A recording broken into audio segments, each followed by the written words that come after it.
Good evening, model railroaders, and welcome back to the Second Section podcast, where it's just regular folks talking about model railroading. I am your host, Andy Dorsch, and joining me this evening from the new studio, it looks like, is my co-host, Mike Ostertag. Mike, how you doing? Hi, how's it going? It's going pretty How are you? good. I'm all That's right. good. Yeah. I see the new digs. How do you like that? Yeah, I gotta get this wall painted here and this back Yeah. here painted up. But I wanted to get the TV up and everything else like that, and it's been pretty cool so far because now I can watch Brewer games and hockey games and all that. So while I'm down Yeah. here and like TV shows and stuff, and I don't have to have them on my cell phone. So Yeah. so Yes, it's a lot of fun. It's been fun so far. it has been. Joy's a little irritated with it, but that's okay How so? No. because the room's not done. Oh, well. Yeah, it's just one of those things where I could have probably waited, but I didn't want to wait.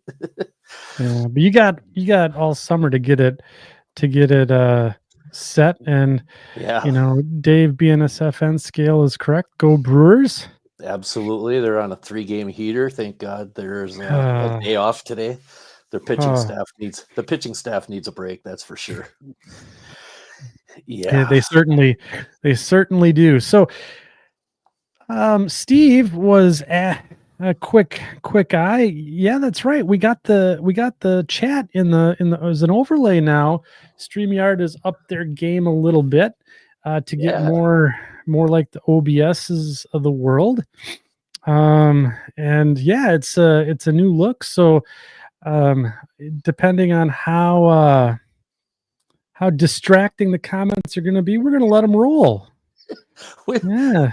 This may have just turned into a second section, the second inning podcast, the Brewers' second inning podcast instead of the second section because everybody's just talking about baseball on there. That's awesome. Yeah, that's good though. I mean, it's the Brewers are what now, one game above 500, and I think they're still 6.5 out, but yeah, they're but on the bright side, they're only 3.5 out of the wild card, so got that going hey, for you. which is nice. At the end of Which May. is nice. Yeah. Hey, at least they're not out of it. Usually, so go Giants. Bleh. Yeah, at least they're not. Oh, poor Nick. Yeah, that's true. Anyhow. Anyway. All right. So everyone here tonight's putting their favorite baseball team in the chat, and that's okay. But the hometown crowd here at the second section, we root for the Brewers, and that's just how it is here. So I do want to talk about show a little bit tonight. We got a really interesting show. We're getting back to our old format. We got a hashtag not sponsored.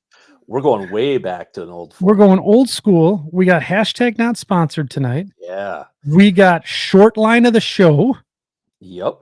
A different where are we on it? We're in New York State. Ooh, yeah, New York. Yeah, New York. Yeah. And then oh no, they pay extra for the dancing, Mike. Oh, they do. Oh, I didn't know. They do. Oh yeah. It's there you go. And just don't ask me to do the truffle shuffle. That's all. I'm not going to do that. That's only at locations like at RPMs after a couple of bowls of loudmouth soup. Yes. Right. So anyways, and then we got our modeling topic for this evening, and you've got a new project to talk about, and a very, very cool way to do bench work. Yeah, it was I don't want to use the word epiphany, but it was it's one of those deals where I was trying to figure something out. How can I do something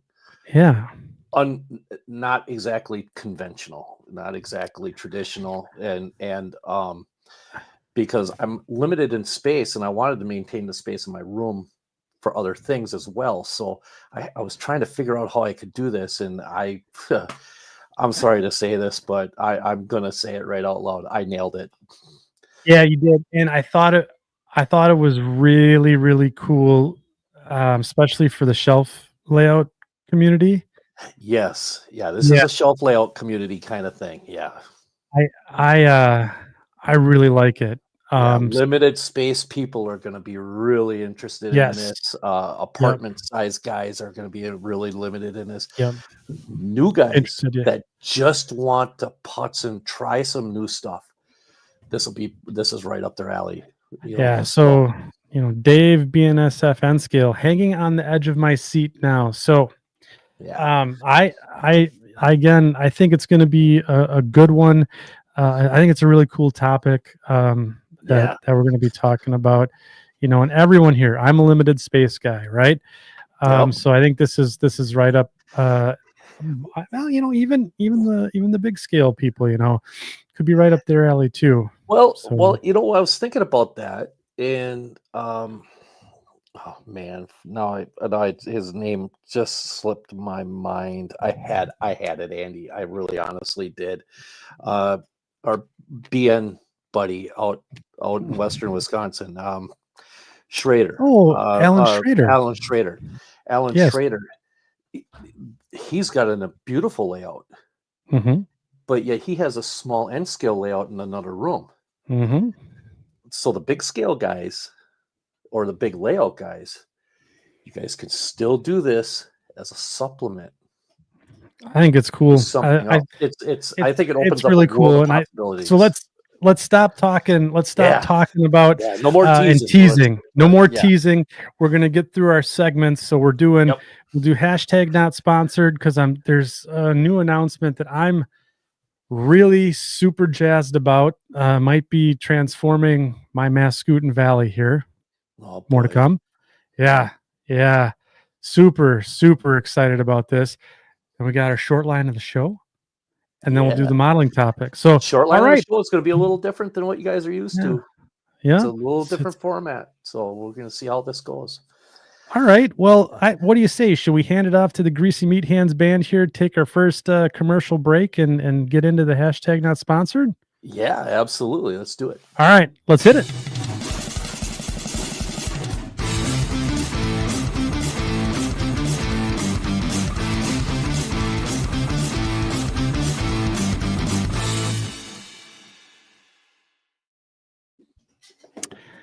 All right. The groovy guitar riff means that we're here for hashtag not sponsored, where we get together, talk about our favorite things. We love things in model railroading, right?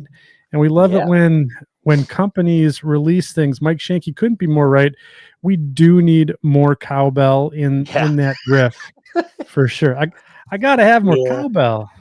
Yeah. Say it, baby. All That is, right. that is The like Bruce Dickinson, that's like yeah, the right. best SNL sketch ever. Yeah. One of them, top 5. So hashtag not sponsored. These are the things that we really like. We don't get paid a dime by any vendors to put stuff on the show. Even when we have our friends on from home shops here, we do that all pro bono, right? We don't get any kickbacks or anything like that. And it's because we want to talk about it because we truly believe in the product that's coming Yeah. out. So, Mike, you said you had one. I got 1, 2, but they're from the same vendor. Okay, Um, mine is something small okay. ish, Okay. useful, Ah, inexpensive, you're hitting all the high notes here. and and reusable. Well, do tell. I'll put you on the big screen.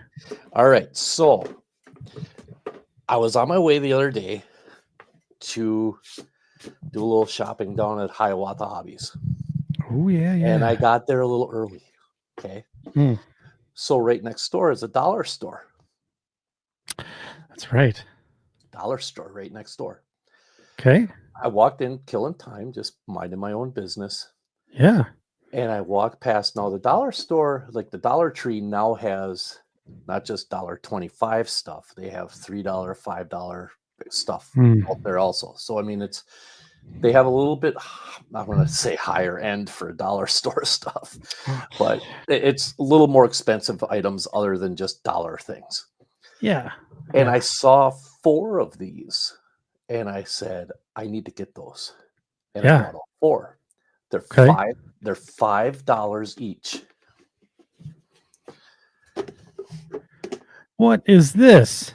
This Oh, is just drawer totes. a drawer tote, but it's about, what is it, about 9 inches? But yeah, it's 8.8 inches A by 12. drawerbanette. Yeah, by 12 by 0.9 inches by 6 inches deep. Oh. Perfect for project planning. You want to Oh. do some and they're stackable. Hmm. Whoa, that almost hit the screen. So and so it's they're stackable, and they're made out of really nice plastic. If this isn't like your cheap, oh my god, it's going to bend and it's going to break apart. This stuff is really nice quality plastic. And you get, like I said, I bought 4 of them, and I'm going to try to do this without. This is where Mike juggles all of his projects in Yeah. the box live on camera tonight. He's gonna all the S scale projects he's got, all the locomotives, they're all just there we go. That's pretty So sweet. and now you can actually stack as many of these as you want, obviously. Like I said, I bought 4 of these, but now you have everything in a really compact space, and you can I put love that. multiple projects in here, or you can just, like, say you have a locomotive project that you're planning on. Mhm.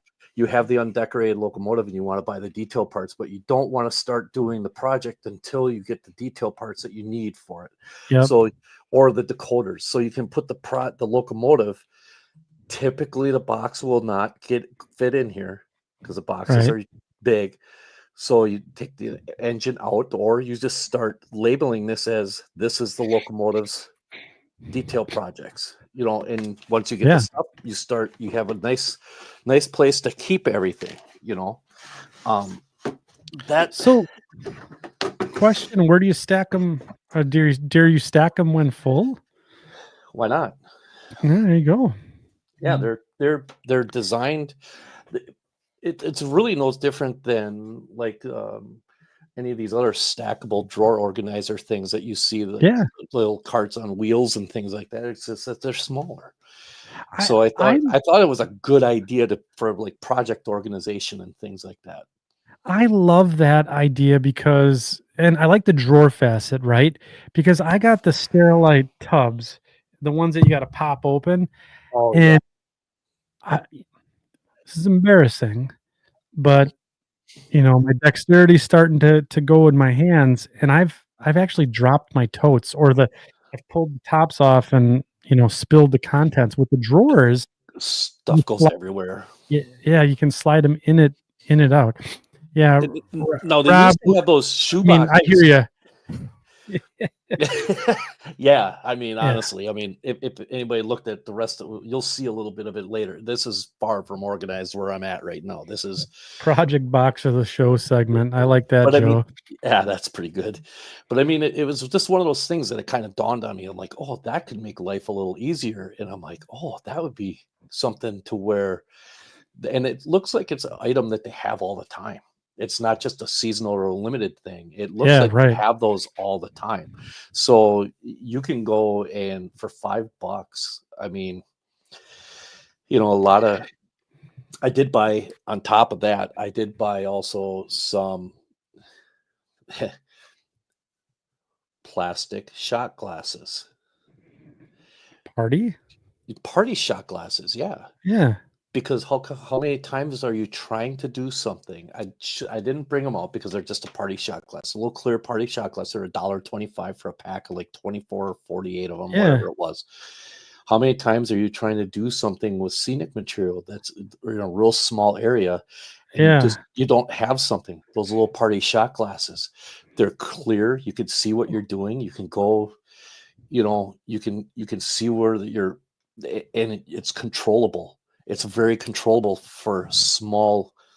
You can use them for paint cups. You can use them for anything. You can use them for glue.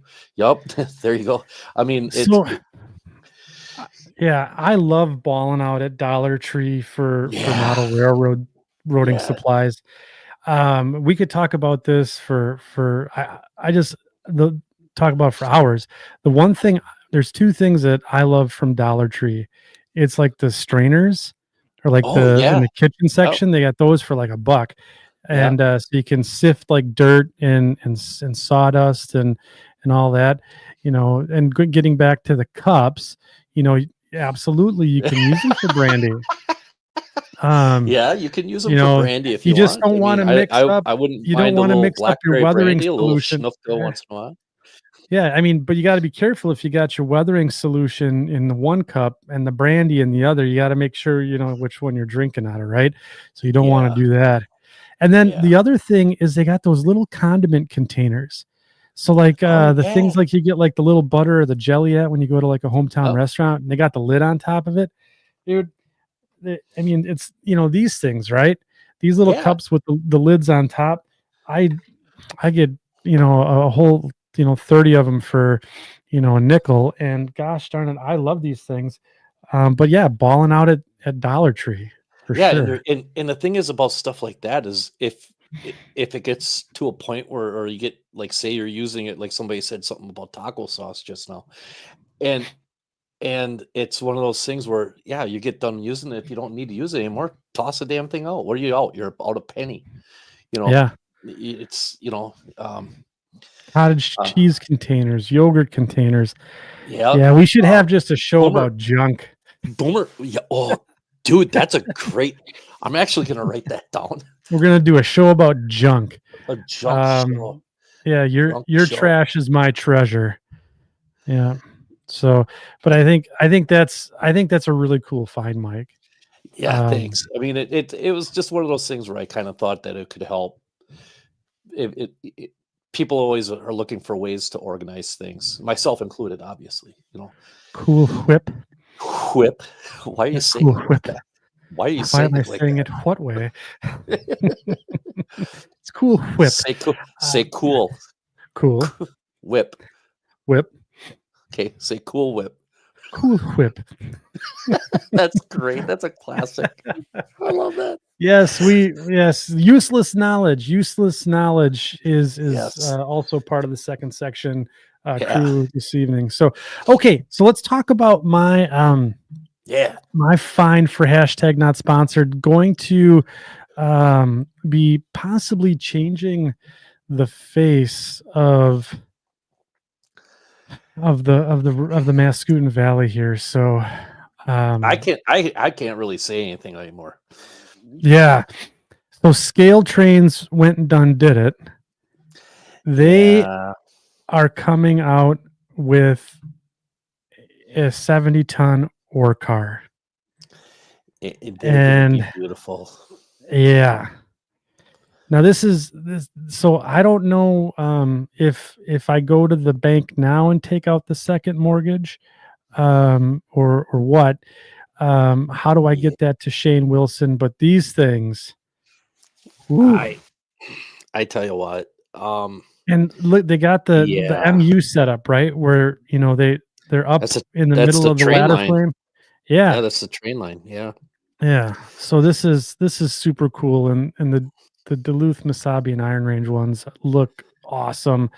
They got I think they got CN, Milwaukee Road, Great Northern, and then Bessemer and Lake Erie. But yeah, the Duluth ones, they got the little fender. The Deemer one's got the fender on the side for the taconite, Yep. because it's lighter than normal iron ore, right? So you could imagine a ton of these, possibly with the Mascoutin Valley logo, right smack Are dab in the center there, right? are they Boy, only offering them in 4-car sets? I think so. Yeah. So it's like I said, it's gonna be an expensive summer for Andy. That's for sure. But I haven't bought anything in a really long time, and yeah, I'm super super jazzed about it. So these things are really cool. Yeah, yeah, they are. Yeah, They are cool. They are extremely cool. They are they are they are gonna look beautiful on your layout yeah, they in are. the hundreds Yes, and the dozens and dozens and dozens and all. It's gonna be a whole thing. That's for sure. And so the other thing, oddly enough, it's from Scale Trains as well. The SD 38-2 is coming out, Yeah. and boy, I'm drooling over these guys. So the Deemer version looks really cool, with the arrowhead or the arrow paint scheme. I think it's just So did they do all 3 of the paint schemes for those? Because I know there's like 2 or 3 of them. so the ones that I've seen, with the crooked arrow, and then they did one here with the red lettering and then the maroon lettering, And the one that with the they're coming maroon out. lettering has a shorter arrow than the one with the red lettering, if I remember right. And you're probably correct in that. Yeah, and then because the DM&IR did play around with how far back that tail.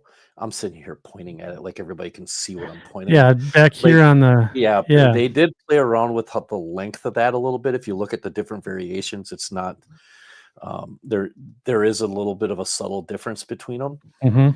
Yeah. But though, yeah, those are so. Wait a minute, hmm is does that mean no more CNW? I don't know. I mean, I really like the Massa actually, the one that I really, really like is the, X Reserve Mining Yeah. one. Yeah, those So are really cool, especially if they have the gyro light on the front and the back yes, looking. yes. So that's Yeah. the thing that I was really excited about with the X Reserve Mining, and you could easily get rid of that GATX and put a nice white and yellow M right on the side of that, couldn't you? Yeah. Oh, sure. Yeah. Yeah. Yeah, absolutely. Or they could just be leased. They Yeah. are from the GATX. They're in the lease fleet anyway. Yeah. So this Yeah, this those are was cool looking. yeah, they're really cool, and I'm probably more than likely gonna be certainly getting quite a few of the ore cars, and then the locomotives themselves are pretty sweet as well. So yeah, cool offering, for the SD 38-2, a kind of a unsung locomotive of the 70s Built for and pulling. 80s. Yeah, They were not built for speed. They were built to pull, and that's what yeah, made them attractive to the US steel railroads, the DM&IR, yeah, BLE, and stuff like that. That's yeah. And Mike, I'm not selling the boat. Sorry, bud. The boat, that's just not gonna happen. So nah. yeah. So I think I'm super jazzed about the products from Scale Trains. Finally someone coming out with some new ore cars. Mhm. So very happy about that, and That's looking been a long forward. time. It's been a couple years Yeah, since they've hit. I mean, you scour eBay, right? And you see the 12 packs or whatever, the old Walther's mainline stuff that's yeah. floating around, and it's been a while. So I think I have a pack of Great Northern ones, or yeah, maybe old C&W ones. I have one Walters pack sitting here. I have like 30 yeah. other ones, I think, but they're the old MDCs, the old ones. Oh yeah, So, yeah. which I actually still kind of like, but They're good because they got that the white metal yeah, base yeah. So to the them, weight, right? So the they're center of heavy. gravity is real low. So Yeah, super cool. Yeah, so I think that pretty much takes care of our first segment this evening for hashtag not sponsored. yeah, Mike, what I what? think we gotta take another commercial break here. We'll cue off the Greasy Meat Hands uh band, Yeah. and we'll get. I think you want to do short line of the show. Let's give this thing a try. Yeah, Let's let's kick see this what we can pig. do. Yeah. All right, let's see if we can't find the good old meat band music here. And away we go.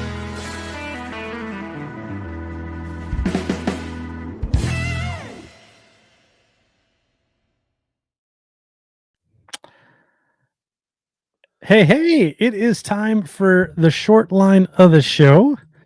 So this segment of the second section podcast is where Mike is going around the United States and we're looking for short line railroads that we could easily turn into a topic for modeling.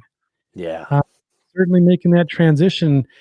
And so far on our journey, and yes, you're seeing it Yeah. now. Big workshop. My favorite segment, eh? Let's do shots. I mean slots. There you go, Ron. Now we're getting into it. Yeah. Peter Tillman says yes. It's been a minute. And It's been a minute. I want to apologize to everybody for that because first of all, over the course of the last, oh man, I'll bet you it's been every bit of 9 months since we've done one. Every bit of In a that. minute. Yeah. It's been a couple of minutes. Andy and I have scheduled several guests and hosts or guests and stuff like that and had topics and things. And it was one of those deals where it's just never really found its way back into anything that we were doing really. And then we had this conversation about trying to get back to the roots of the show. And I'm like, and Andy was the one that brought up, part of that's doing the short line of the show. I'm like, yeah, we got to get back to doing that. Yeah, right. So I'm going to try doing this and see if it'll work. You ready? I was born ready. I can't read the comments on the bottom because I had to have it smaller so I could see where all my little tabs are on the top. Sure. So, okay, let's see if I can do this. Wait. Is it this? What? This is going to give it away, isn't it? This is the big reveal. Yeah, this is the reveal. Aha! All right, let's do it. Are you sure? Yeah, I got you on the big screen. Let's go. The Finger Lakes Railway. How do you like that for techie? So we're in yes. Oh, hey, now we're on the Farland Terminal. Yeah, hey, they're expanding. The Farland Terminal is expanding. Hey, look at that. We're back to here. Yep, that's it for the short line of the show. We just put it on the one screen and that's it. All right. Yep, we're all done. That's it. Okay. Very cool, Mike. Thanks. So we're in New York, the Finger Lakes Railway. Yeah. So the reason I picked the Finger Lakes Railway is twofold. Number one of the people that started the railroad is one of the chairmen of another one of my favorite railroads that I'm planning on featuring. I've already decided that's the one I'm doing when we get to Oklahoma. Okay. When we get to Oklahoma, it's going to be a lot of fun. And so the Finger Lakes Railway. This is going to be a little bit more of an interactive type of thing. It's not going to. Okay. There's no PowerPoint. There's no production done to it. What I want to do with this, and we're going to test this out, is I want the guys that when we're talking about things, as the comments come up, if they see something or want to know something about a specific thing, we're going to look it up right away. We're going to go right to it, and we're going to say, we're going to get that information for you as best as we can right now. So there'll be no, I don't knows, stuff like that. If we can't find it, we can't find it. So anyway, it was formed in, let's see here. Let's go back over to here, and there we go. Well, that what would help? It would help if I actually shared. See. Yeah, no, this is perfect because it's really bringing us back to our roots of production quality. This is where we excel. It is. Yes. Top drawer. Yeah. So Finger Lakes Railroad started in 1995. Railway. See, yeah. I always, right away. Yeah, I know. It's always I've done that even when I was looking things up. I'm like, okay, so here's the thing. In the United States, typically railroads are called railroads. Railways are typically a Canadian thing. Or a European thing. Right. So it just rolls off your tongue as railroad, but you're correct. It is railway. It's like I actually work for the Canadian National Railway. Mm. So, but anyway, digress. Um, as you can see, according to Wikipedia here, reporting marks are FGLK.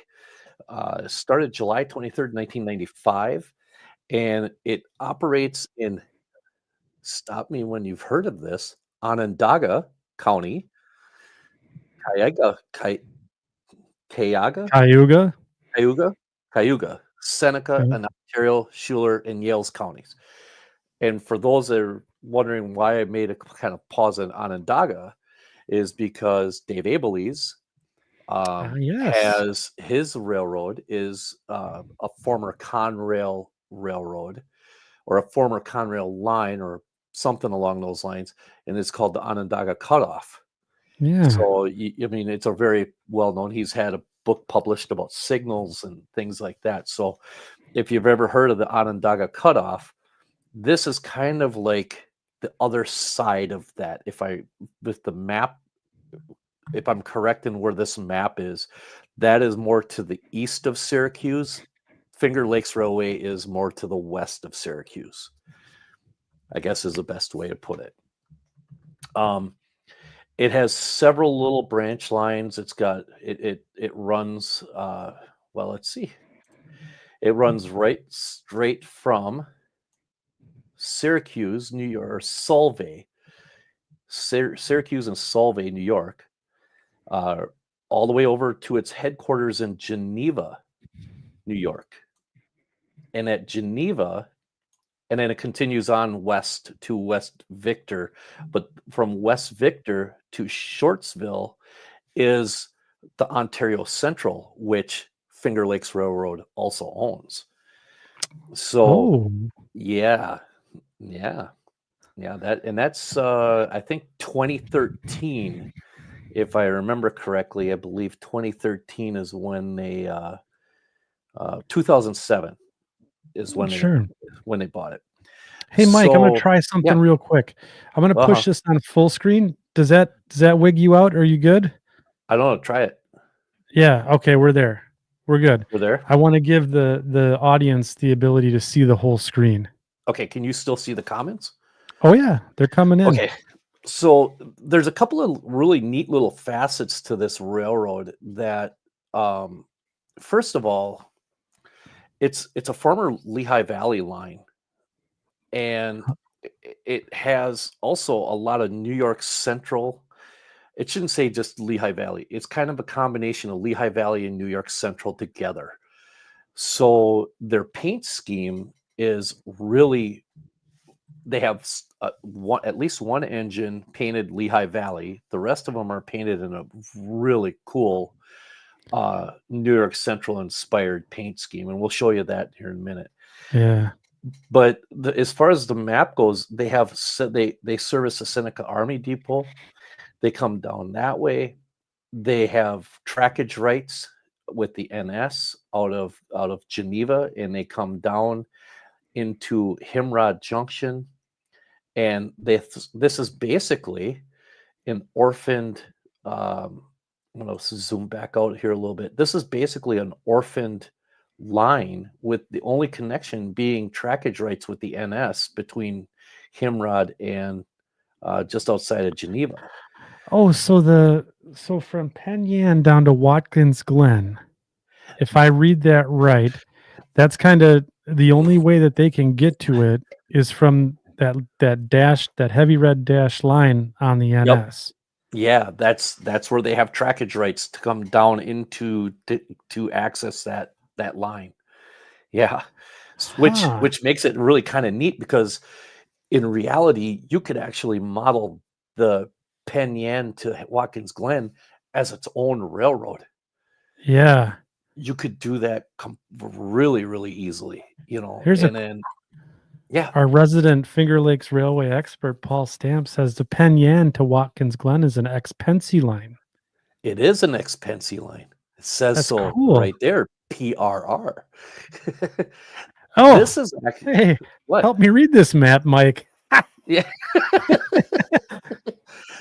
So this is a map. This map came right off of the Finger Lakes website. Yeah, the railway It's website. the railway website.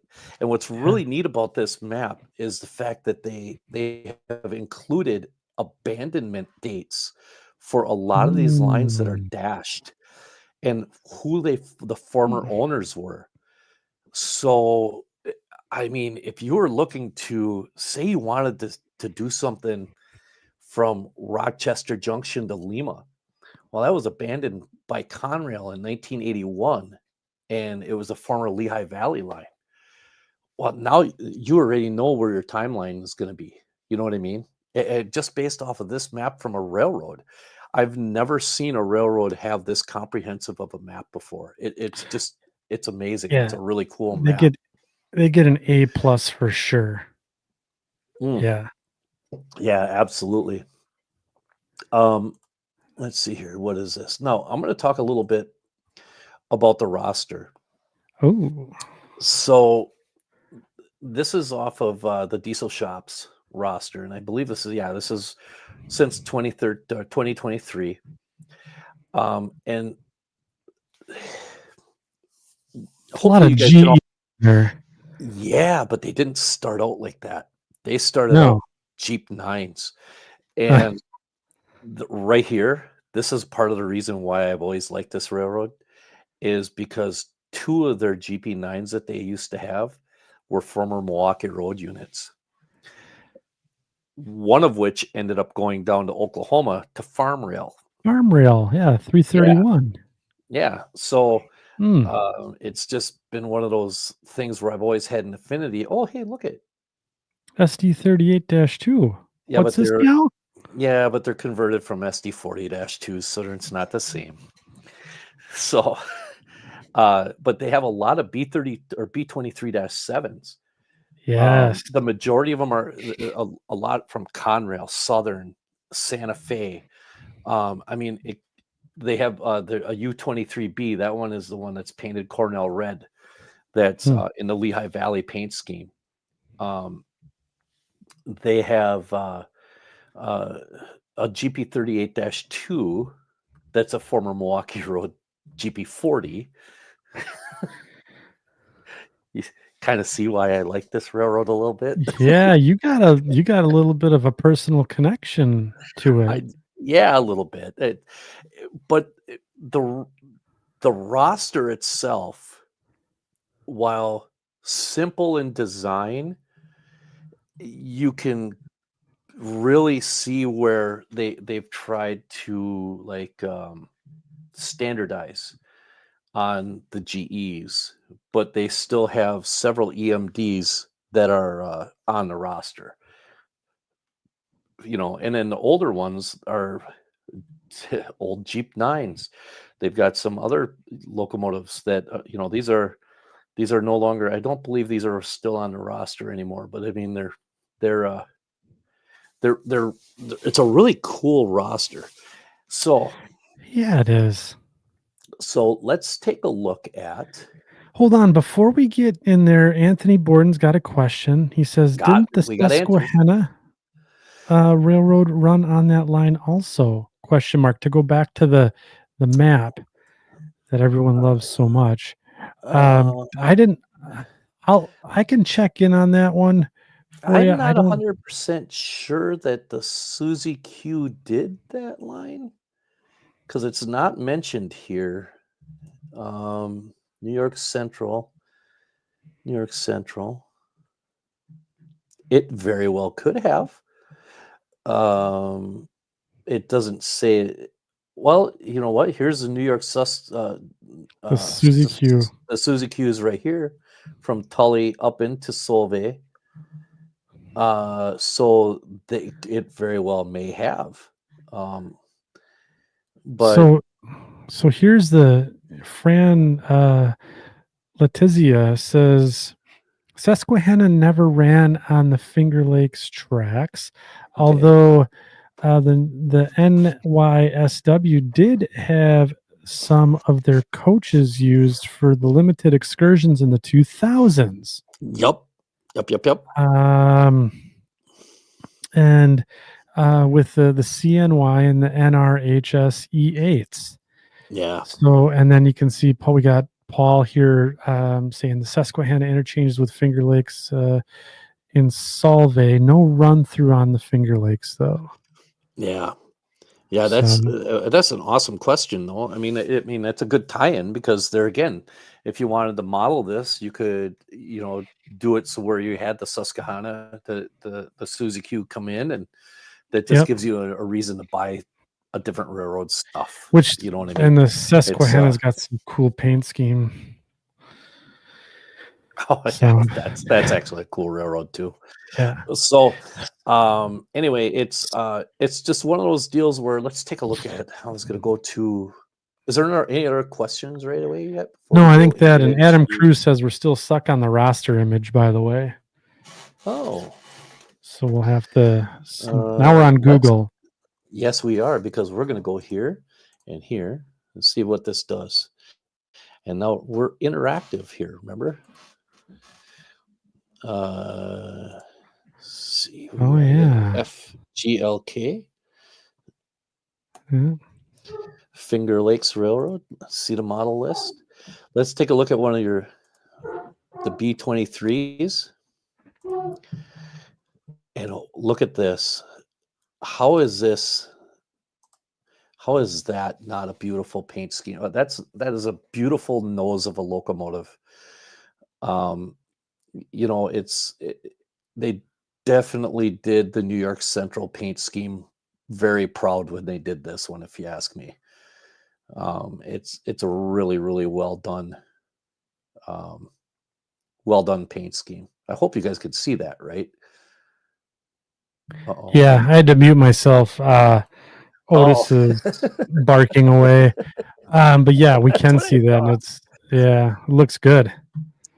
Yeah. Let's take a look at a different one here.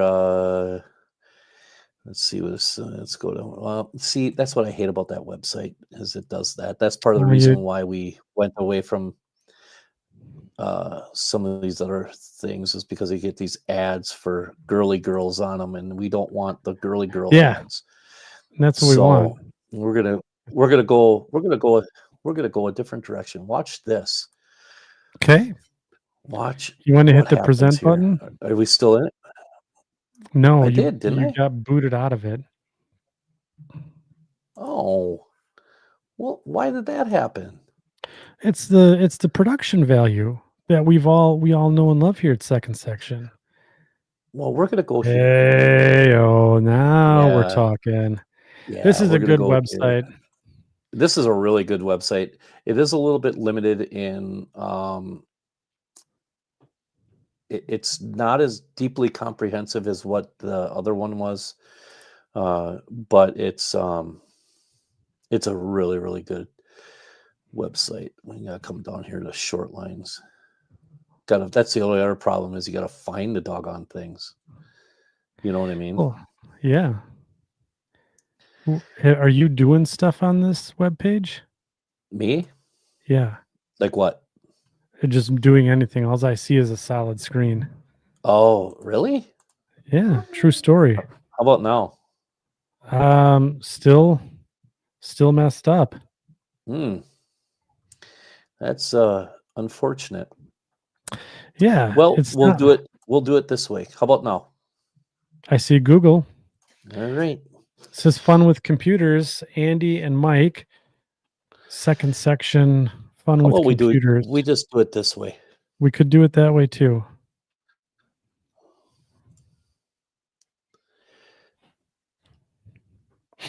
It's going to pull you up onto a different. How about that? Look at that. Oh, okay, now we're doing it. Yeah, look at this. Look at this paint scheme. Isn't that gorgeous? Yeah, I love how it kind of harkens back to that New York Central. Yeah, they did a really good job with that, and it fits any locomotive. I mean, look at the GEs. It still fits the GEs as well as the EMDs. It's a really, really sharp paint scheme. Somebody really liked the 2309 when they were going through this. I believe this is the gallery page from the Finger Lakes Railway website. Oh, sure. Yeah.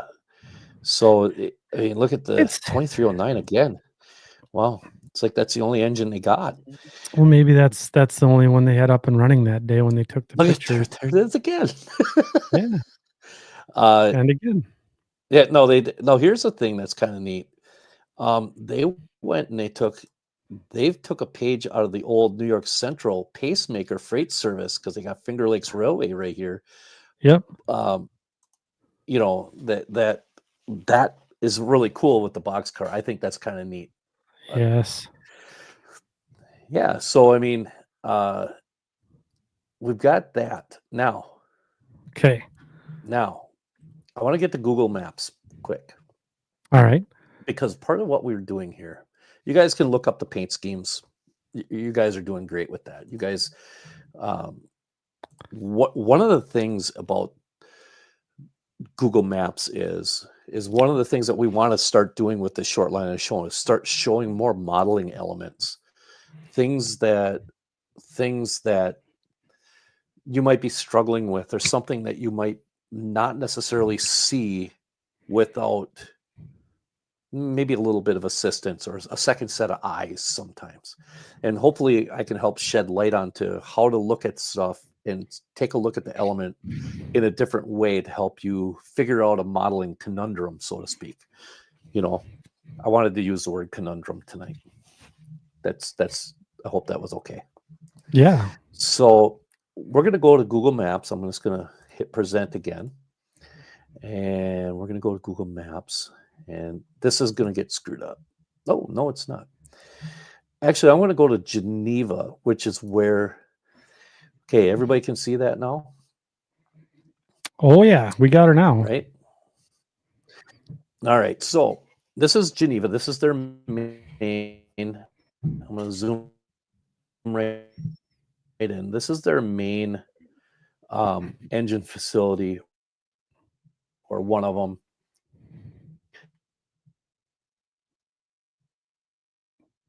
Things, right? Right. So while I was looking around at this, I was like, oh, I wonder if I could get into looking at how close I can get to seeing the engine facility and stuff. Well, Yeah. Right. Street View only goes so far. But Yeah. one thing I stumbled upon was this. We're going to go down to Street View, and now we're right down there. And here is, how many of you guys remember Suburban Propane? Do you remember Suburban Propane? The old wasn't that a Walters kit at one time?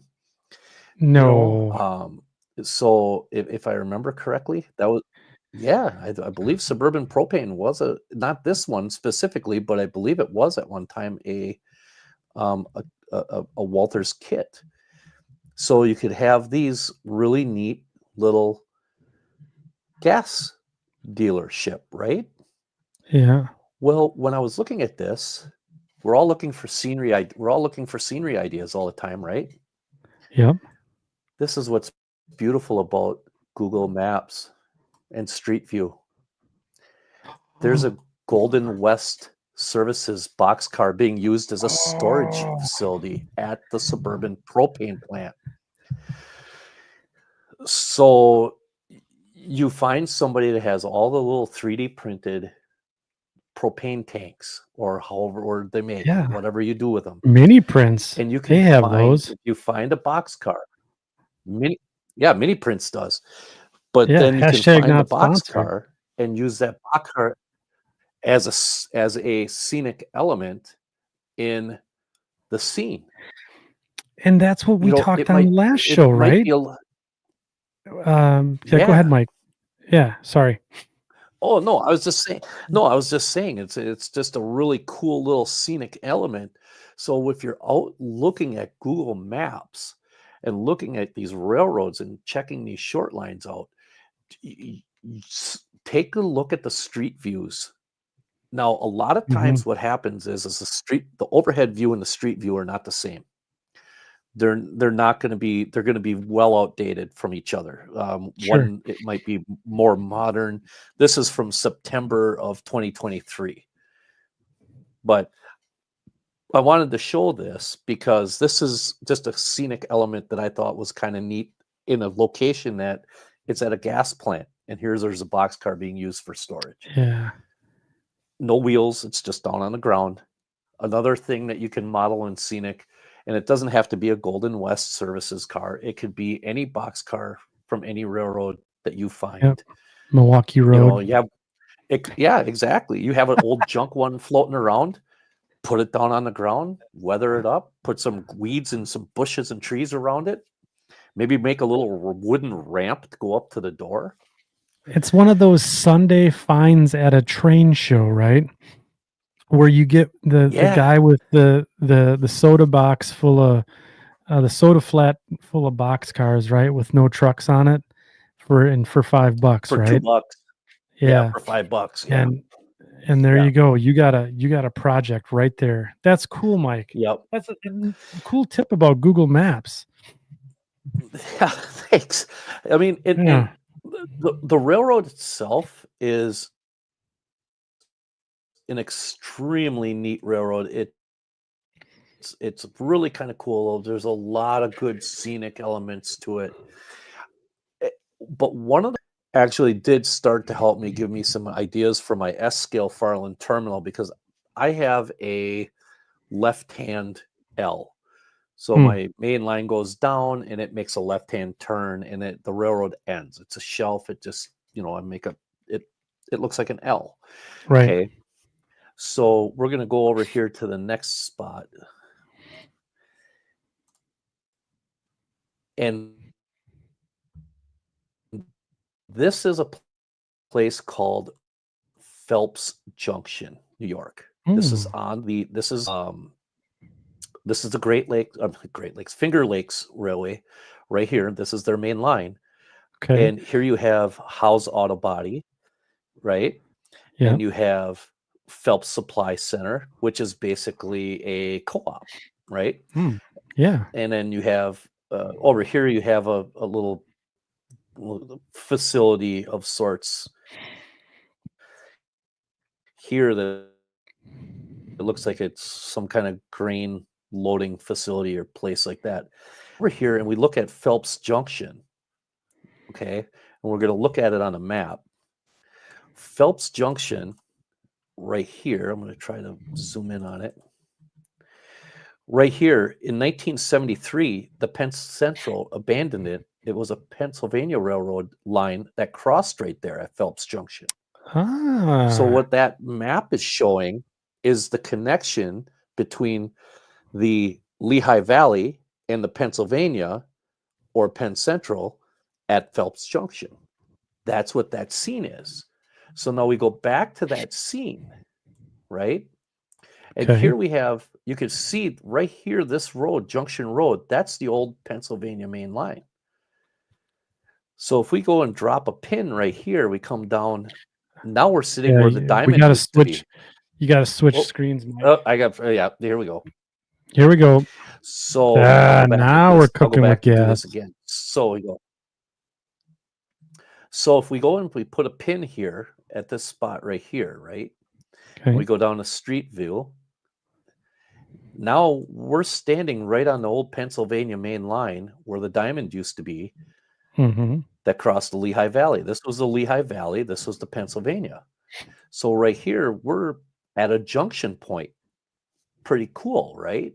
Yeah. Well, what makes it even more cool is when you turn this way and we come back and we go here and we drop a pin at this spot.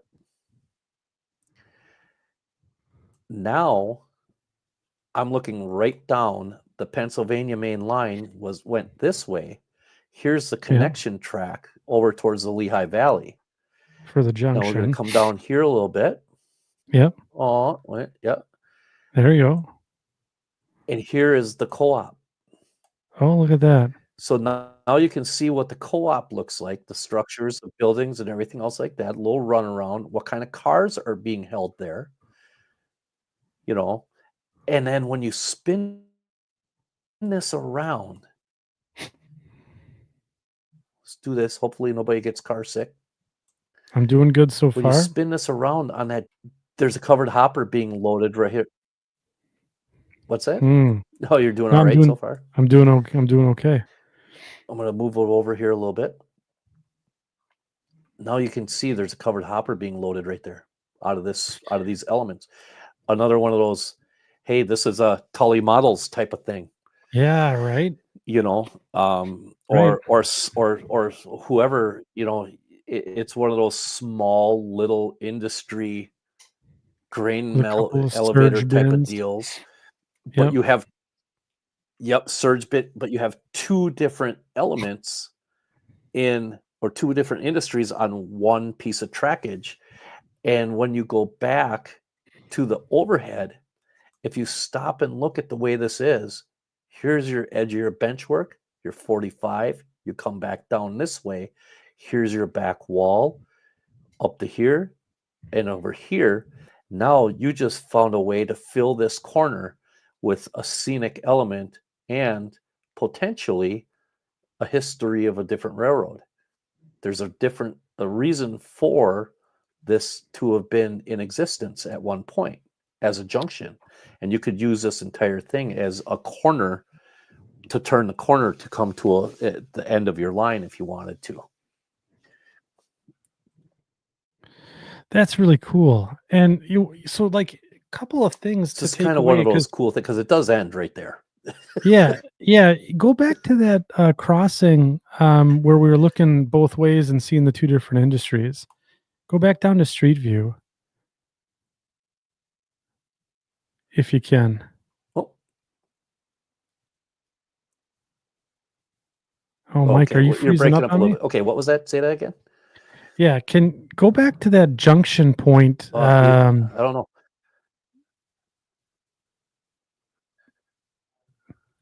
Mike, there's a junction um, there where you were on the road looking both ways. Go back to that point. There's something that you could take away just by looking at the street view Okay. there. So there's some modeling things to absorb, right? So All if you right. go down street view and look at the grade crossing itself, right? So you can pull up on the grade crossing, you can see how they essentially did the asphalt over the tracks.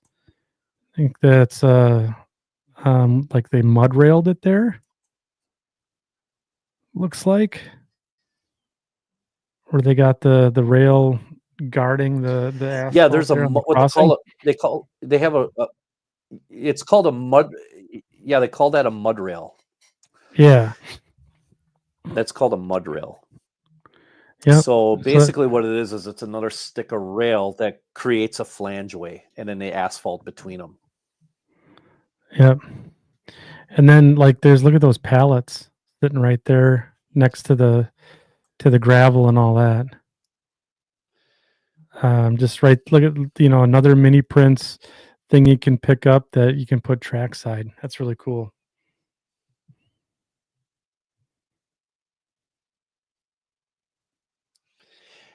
Yes. So let's see here. I'm going to get out of my Google thing here. Um, so I know it's a little different. I'm going to stop sharing. Did I stop sharing already? You stopped sharing. It kicked you out. Oh, yeah. So I know the short line of the show, not traditional short line of the show, not exactly what we've done in the past where we've done this whole grandiose type of thing. But the railroad itself, you can go and look the stuff up on your own, guys. I mean, it's a really cool railroad. It has a lot of history to it. It's got a really cool um basically it's I forgot to mention the commerce that are on the railroad. It's every person's railroad. There's everything on this thing. Everything from paper to fertilizers to steel to I mean, you name it, there's chemicals. I mean, there is no one set type of industry that's uh,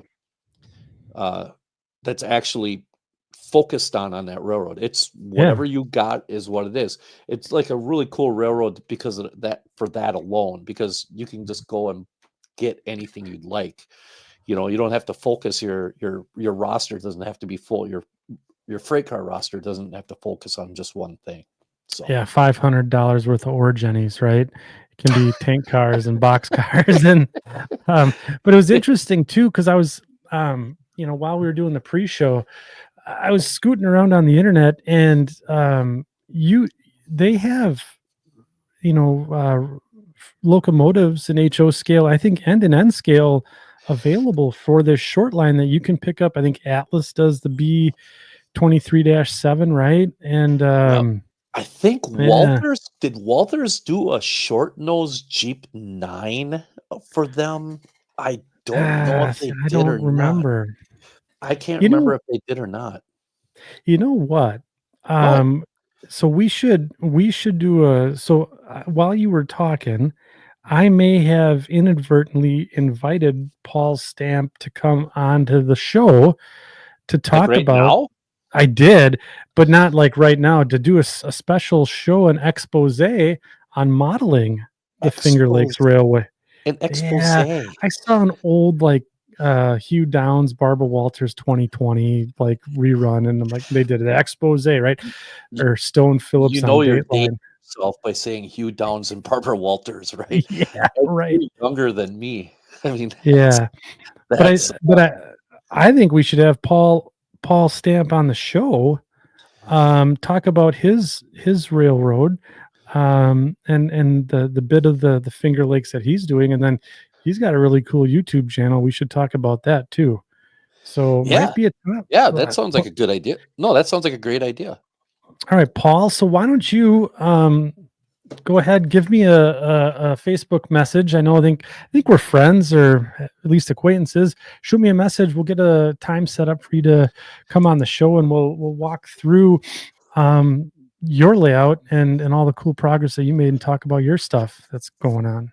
Let us know if you like this format for this short line of the show, if you want it to go back to the old way where it was more produced and things like that, if you like the interactive aspect of it, if there was something we should add to it, if not, or whatever.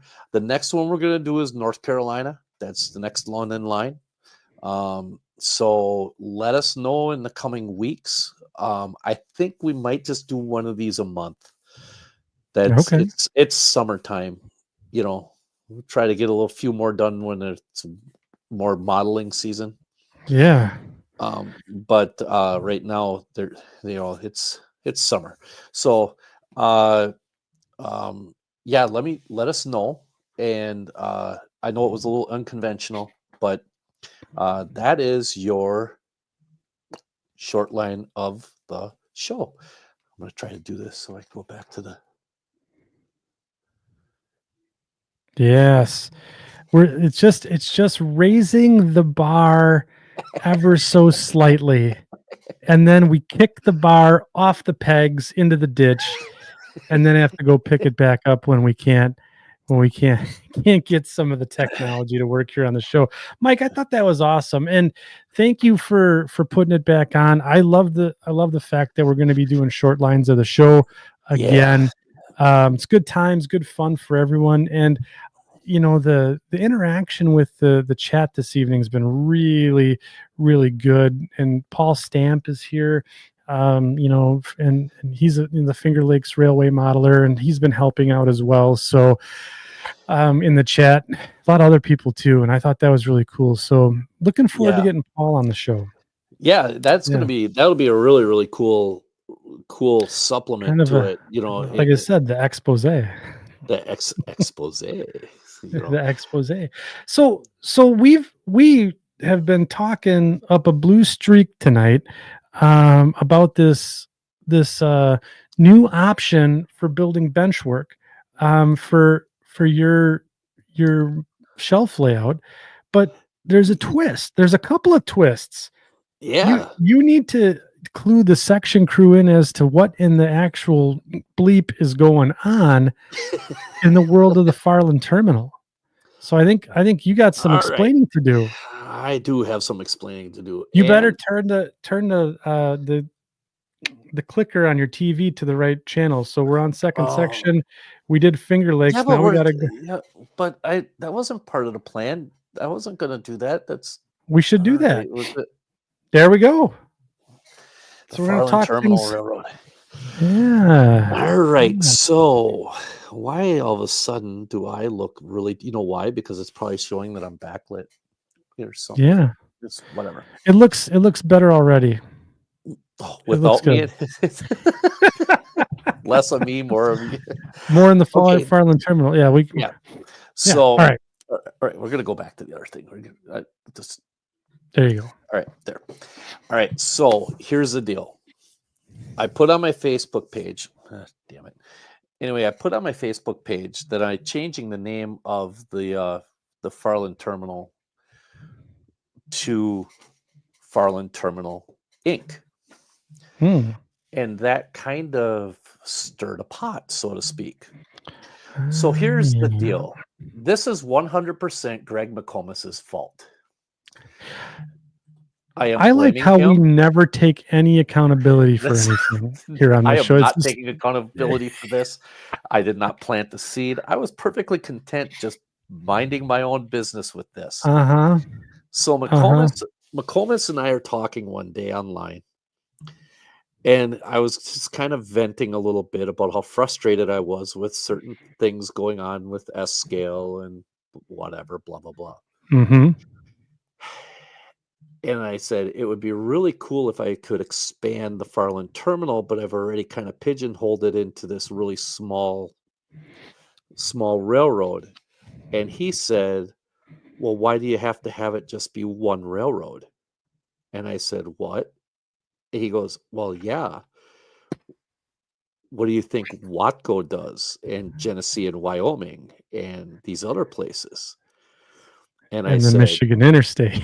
and the Michigan, yeah. And I'm sitting here going, you're a jerk. Thanks for this.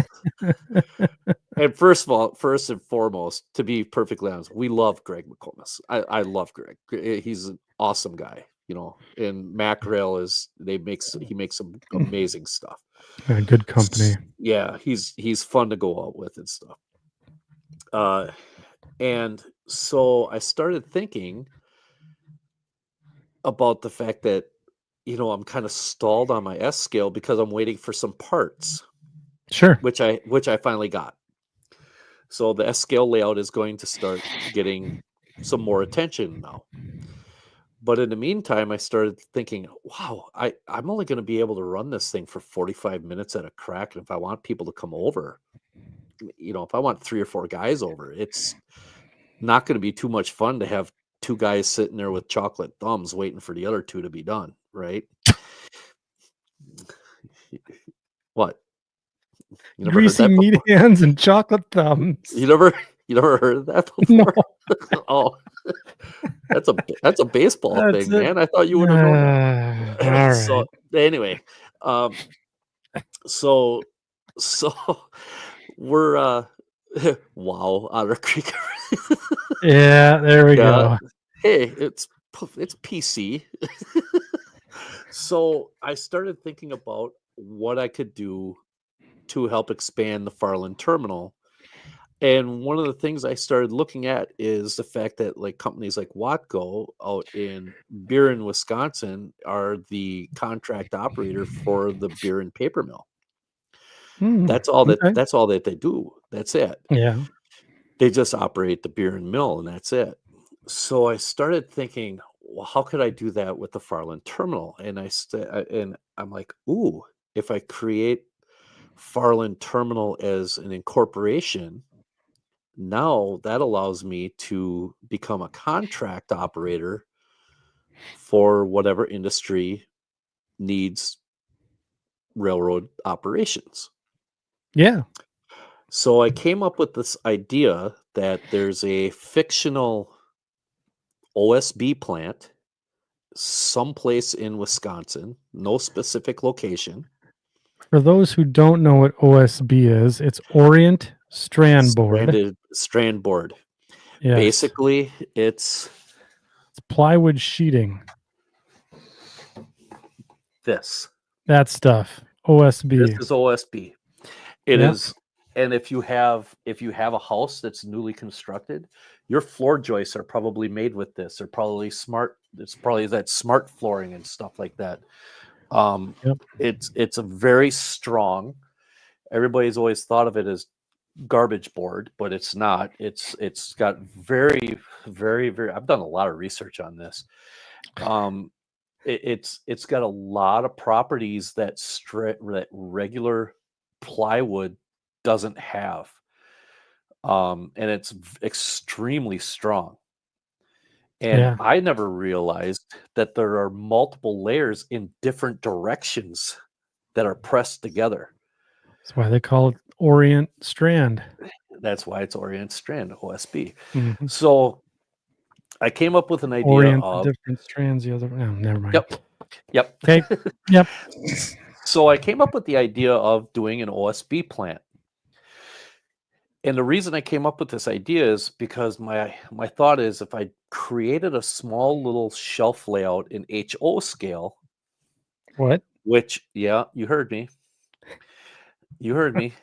In HO scale, I could have two guys operating that Yeah. while the other two guys are doing the main S scale layout. And when they're both done, they swap. So you can run two sessions at a time.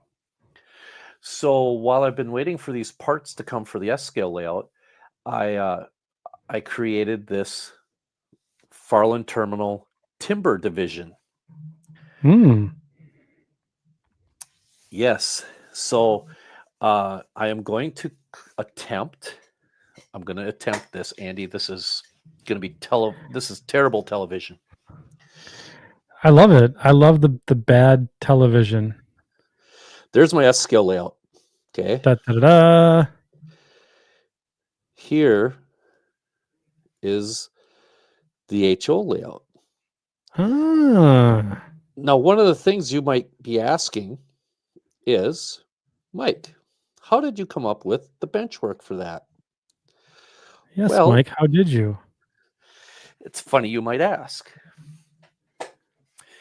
This is actually one of the reasons I wanted to do this is because I want to have it so that it can tuck underneath the regular layout. Oh, and by the way, those are my HO scale Wisconsin and Midwestern locomotives that I've had for a long time. That's always been my HO scale railroad. Yeah. So now I actually test ran all of those, and they now I have that to deal with. But anyway, this was found.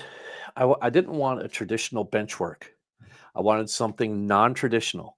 So as you can see, I'm going to try to turn. I'm going to do something here. I should have done this before, but I'll see if I can do this without killing myself or messing things up. All right. So as you can see, your typical standard box frame benchwork, right? Yep. Now Andy's actually to blame for this. He taught me about the pocket holes, which are an incredible thing. So if using these pocket holes are just a phenomenal way to make a box frame. Now this isn't so. Just to keep you guys on the edge of your seat, this is a good idea, but it's not the new easy option yet. This is not the new easy option. Yeah, I'm this just is showing just a method. A method. So you use a Craig jig, and they have a special drill bit that goes into the jig, and you put your 2x4 here, stand it up, and when you drill into these holes that are on the top, it creates the spacing for the screws, and then the Craig company actually tells you, hey, if you're putting 1x against 1x, use this size screw. If you're putting 1x into 2x, use this size screw. They Right. really go out of their way to make sure you have as much success as you possibly can using their It's an product. engineered process. It's an engineered process, and it's an That's right. amazing way to do it. So this is one of the things. This is actually part of the old valance that I had on section over the top of section 1.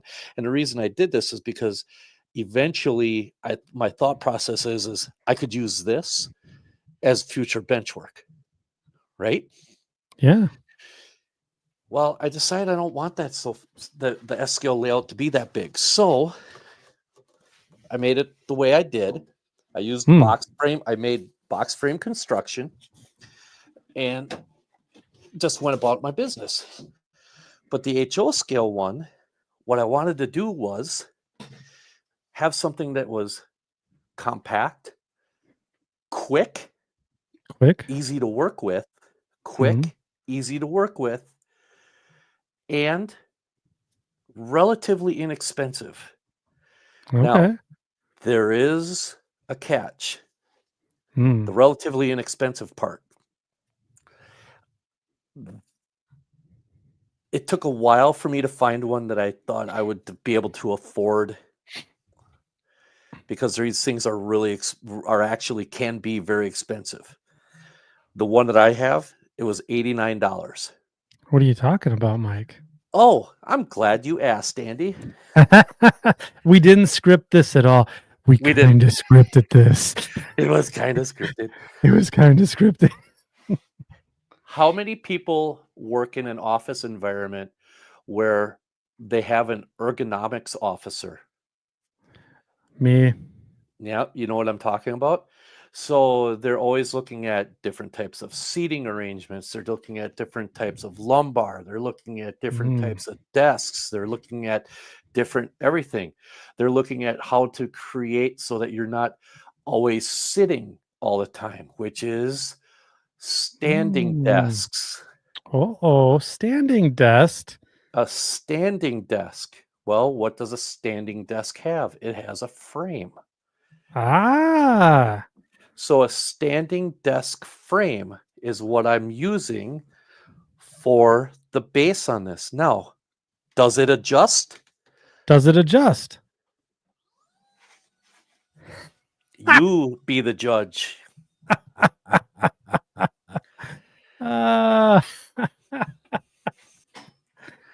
Look at that. That is super cool, Mike.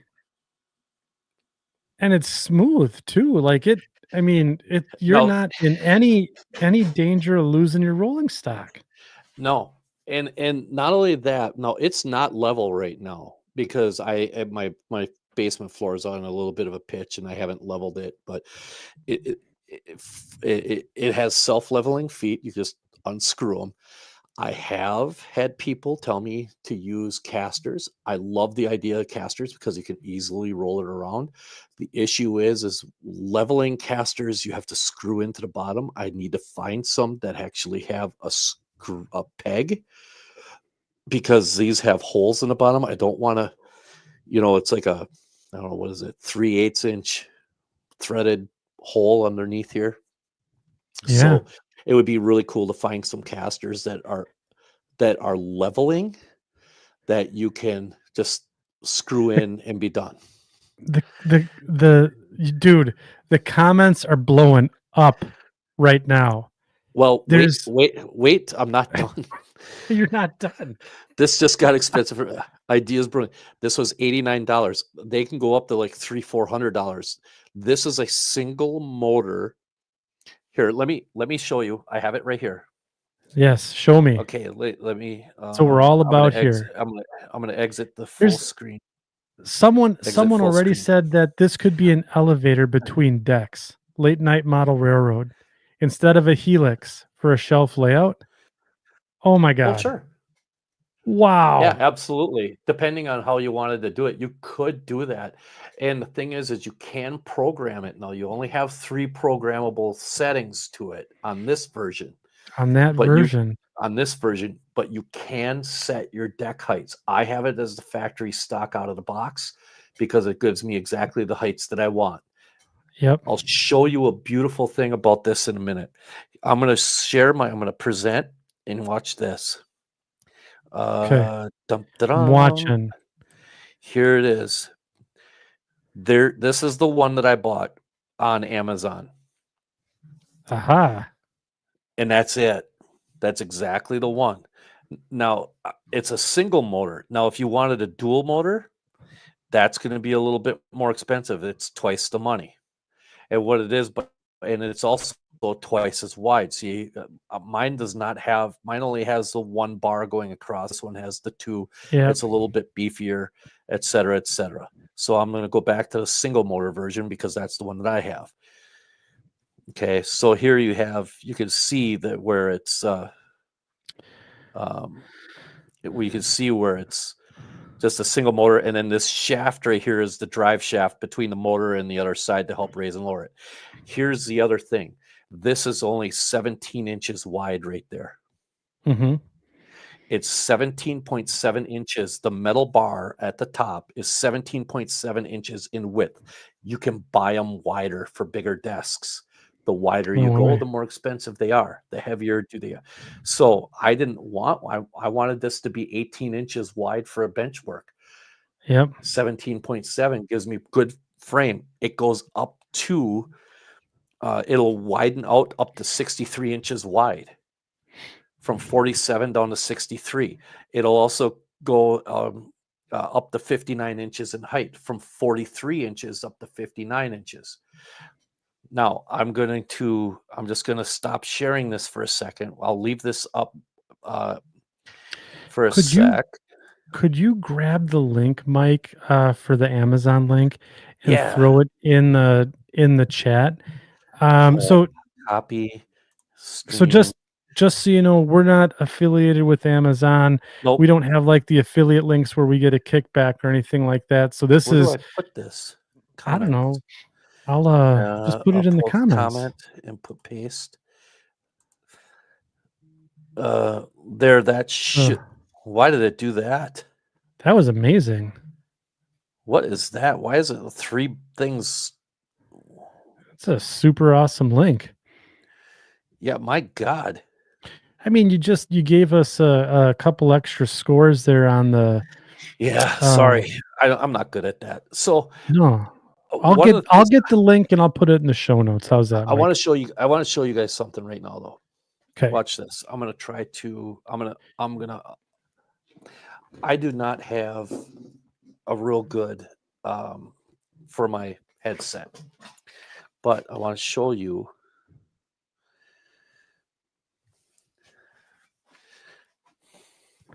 Okay.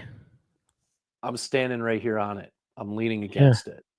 Yeah. It is for operating sessions. This would be the height I would use to operate it on. Yeah. So it's up high. It's right at about. You can see it's right about mid chest. Chest height. Yeah. It's right at chest height. It's a good size. It works. It's functional. It works here. Now the applications are there. Get out of town. No way. It cannot be anymore.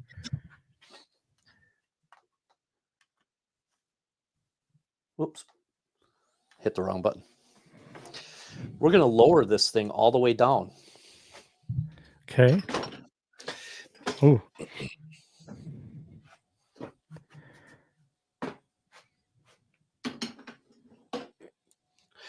And I'm going to try this now. Oh, you can't see me. You're going to surf on it, aren't you? Now, I have a creeper here. And by creeper, I don't mean me. Okay. But I have a small little creeper here. You see me? Yeah. My big fat gut. Yeah. All right. Limbo lower now. I can't see myself here on the computer, so I don't know what the hell I'm looking at. All right. So here. Okay. I'm sitting on my little creeper. I'm literally sitting here. When I put all this track down, I did it all sitting down. Oh, nice. So I am at a height where I'm just sitting on a small little thing. So if you have a disability of some sort, where you might be, Wheelchair I'm just saying bound or wheelchair bound, yeah. or you're not able to stand for long periods of time, and you just want to work on a model railroad, but it's one of those things where it's always been an issue with your mobility or things of that Mhm. nature. Right here, you have a means to be able to create a layout, and you might as well kiss whatever disability you have away for the most Yeah, part. kiss it goodbye. You Kiss it you goodbye. you There's no more excuses. None. yeah, get out there and model. But wait, This there's this even is the more. gift that keeps on giving, Clark. I'm telling you, the whole year round. This is it. It's like the jelly of the month club. This is fantastic. All right, I'm gonna try to do something so I can show you how I did the bench work underneath here, okay? Okay. All right. This is crazy, Mike. I mean, N scale, HO scale, S scale. I All mean, scale. It doesn't matter what scale. Narrow gauge. You want yeah, to do something. All right, so here we go. here we go. Here is the motor section. Okay. All that is holding this up is one 1x4 right here. Mhm. This 1x4 right here runs Yeah. the entire length, and there's one over here on the other side.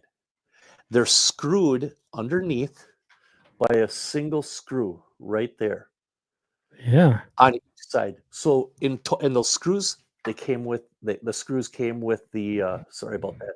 The screws You're right. came with they came with the frame. So you come down now. What I did is I added some cross members because there's some little tabs here. So I added cross members to go across just for some extra support, right? Yep. So then we go all the way down. Now, one of the things is I wanted the layout to be 8 feet long, 18 inches wide by 8 foot long. So what I did is I got some. Now I'm using, I believe this is 5/8. Yeah, Oh, it looks like 5/8 sheeting or something like yeah, that. 5/8, 5 ply plywood is what I'm using right there. This right here is just simply another 1x4. There's two of them, one on this side, screwed Yep. to the bottom, one on the other side, screwed to the bottom, and then this 1x4 is screwed to this 1x4, and you're done. How long did it take you to get that all set up? So bench work for a shelf Uh, layout. How big is this section? this is the entire thing is 8 feet long. Each section is 4 feet, and there's two of them. And the reason I have a seam here is Yep. because I want to be able to take this apart and make it mobile so I can take it someplace possibly one Like a day. So it's show? just potentially. So it's just a cut and cut the rail and boom, you're done. Here's the thing that's even more. But wait, there's even more. I don't believe you. This is the timber division, right? Yep. What if I got a bug up my butt and I wanted to do an ethanol plant? But Well, I didn't first I'd want to. say see a But I didn't. doctor about the bug, but yeah. Right. But what I'm saying is I don't want to get rid of the timber division. I want to keep Yeah. that. But Yeah. I just want to do something else. All Yeah. I have to do is unscrew this, set it off to the side, store it someplace, build another one of this, screw it Mm, back in, and you're off to the races. You can start building something else. this is fantastic. Now, I am in the process of working on some extensions for staging. Like if you can see, like the layout right here ends. Mhm. Yep. There will be a small little extension that goes out maybe 6 or 8 inches that way. And it'll be like pegged in here, and it'll be fastened to the ends, and then on the other end down there will be a 2-track staging yard that'll extend out maybe about 4 or 5 feet, and that'll be where and again it'll be pegged into the deal. And it took me start to finish 2 weeks, maybe not 2 even. weeks. And that was including assembly. The assembly of the frame. Okay, I want to make sure I can't emphasize this enough. If you guys buy one of these things, take your time and read the instructions. I will explain to you why. This specific model, I know I'm kind of doing the woo thing. It's all right. It's fun. It's fun. Keeps me interested because I'm. This specific model came with this cord that went. I gotta get from here to here, right? Mhm. It plugs in. This is plugged from the motor, right?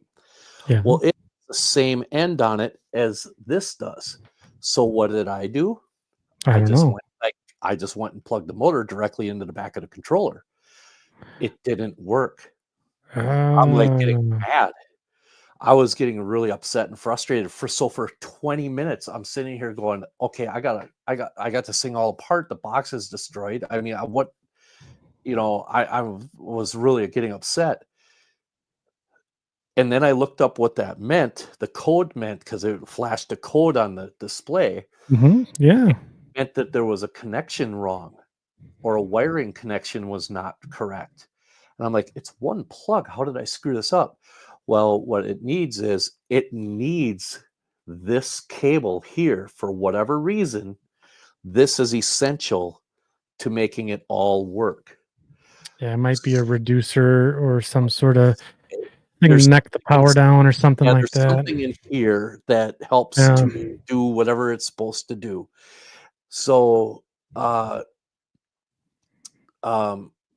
yeah, so I got that, and it's been working ever since. Now, I also went and I threw. There is my old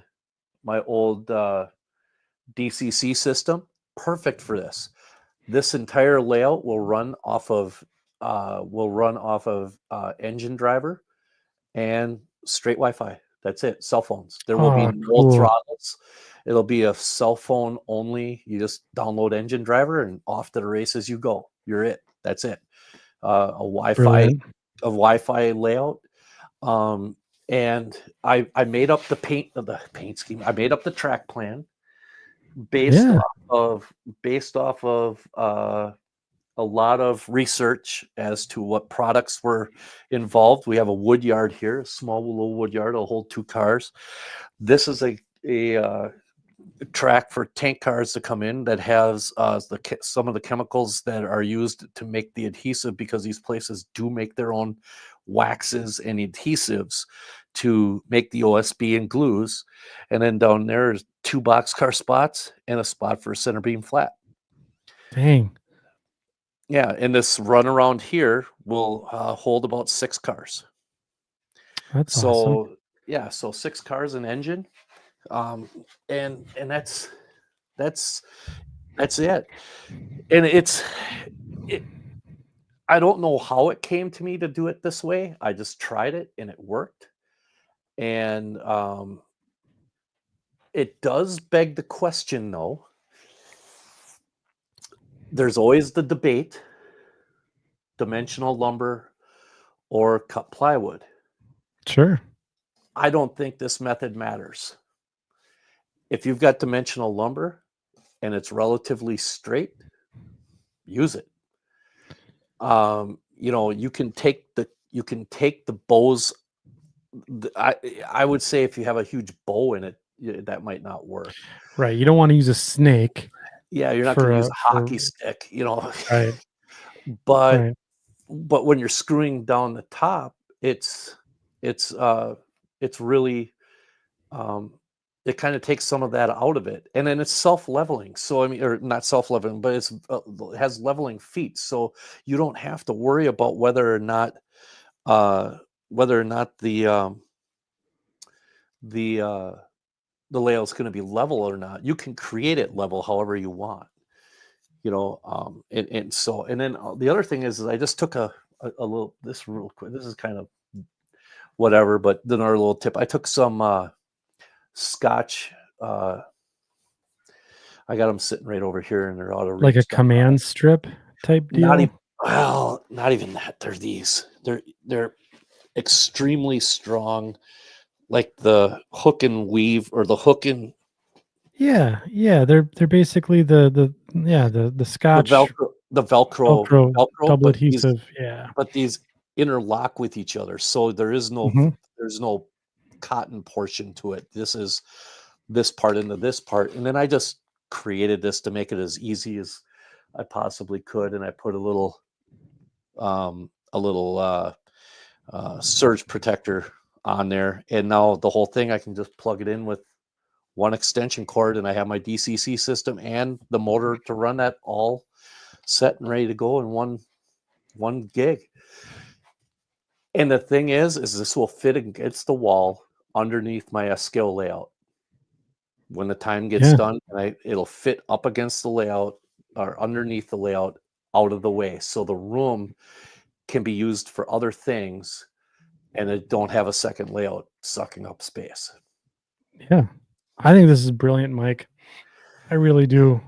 When you first showed it to me, I was lucky I got the sneak peek. I thought it was just a really, really good idea. And I think you're just showing one application of this. The chat just lit up, in terms of all of the different applications. Like Ralph Franzetti was saying something that you could put a piano hinge on it and kind of flip up a layout to work on the wiring underneath. People are talking about getting rid of their duck unders or having a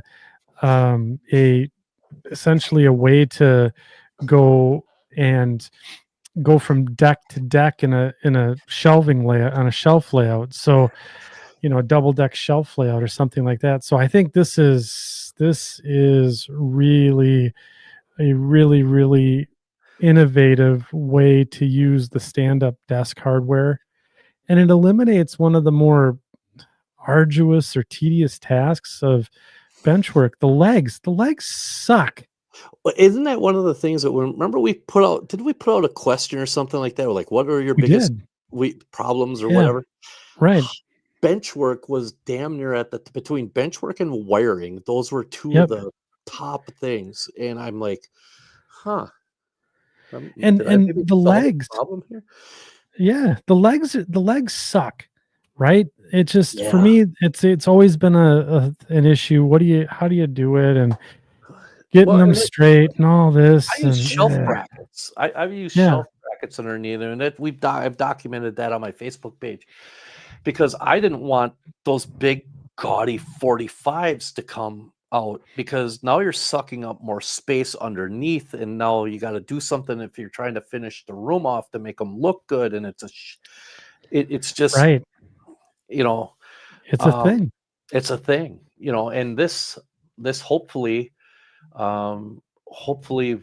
people will find some sort of solace in the fact that they can maybe if this helps one person who's been really apprehensive about starting because they don't want to do all of that kind of work and realizing, hey, it's just a few screws and a couple pieces of wood. I think I got maybe $30 worth of wood in this. And to be perfectly honest with you, the one by fours, I had them laying around the house. And you could even go one better. And do no bench work at all with this setup. You go down to Menards and you get an old hollow core closet door, and then just lay it on top of the legs. You have a two-piece layout. Yep. No bench work required. No bench work required. Yep. Yeah. Yeah, no bench work required. And that's the thing. Now, the only thing I would caution against, not to go against Andy, because that's a beautiful idea, but the only thing I would caution against is hollow core doors. You have to be careful because they're hollow core. Yeah, of course, right? Yeah, They're you have to you be get what careful you with pay that. for, You right? you They're get what you pay for. $17. Yeah. For $20, you get yourself a 18-inch door, a closet, 18-inch closet door. You got, what is that? 2x2 or 1x1 framing around the outside, Yeah. and it's generally not going to warp. It's gonna. Yeah, you're 100% And correct. and you know what's interesting too? You could even like, let's say you want to do the bench work the conventional way, right? Yeah, But you don't have a place for a workbench. Well, now you do. yeah, Now you can pull that little mamma jamma out and it's and you work. adjustable inside. I have it out as far as it can go. I have Yeah. it out as big as it possibly can go. So I Yep. mean, you could really, you want to make a workbench out of it. Boom. You know, Yeah. and This is and if you get tired, that's one thing. I was doing some track work on it, Mhm. and just so you guys all know, I use CVT ties and Walther's Code 70 rail and Code 70 switches on here. I Yeah. did not, and I have it super glued, believe it or not. I flood glued it straight to the wood, Yeah. and I plan on using some of Boomer's methodology for doing the doing the scenery on it. So there'll be a lot of the matte medium being used, which will also help to bond those things to the wood and help bond that stuff. But if I need to make a change, a plastic putty knife, and that all comes up with no mark. Yeah. So it really can be, it's going to be a lot of fun. I can't wait to get scenery on it. But now I have switches to build for my S scale layout. So this might take a back seat now for a little bit. And it doesn't hurt to have, multiple scales or multiple layouts to kind of bob and weave between, because you can, if you get sick of the one, you can always kind of do the other. And you're And that's doing two another reason it totally happened. different. Yeah. That kind of did happen. I love the S scale stuff, but it's the fighting all the time of trying to get something done Yeah. is just, and here 2 weeks and I had a layout up and running. I mean, it's physically running. So Yeah. Which is so cool. yeah, so And it's great. I like it. I hope other people can find some inspiration by using this, or something similar to it. And it, like we've been saying, we've trying to solve a problem, right? So, yeah. and I think Yeah, that this exactly. helps to solve the benchwork problem for small layouts. Yes. Yes. I don't. I agree. Now, are you going to build a 25 by 40 layout like that with this stuff? I I would No. no, but no, but I would, if you do, I would love to go and see it. Yeah, hit one button and the whole thing kind of comes down. Yeah. Yeah. So, That's does that's anybody have any you. questions or anything about that? I mean, it's Mhm.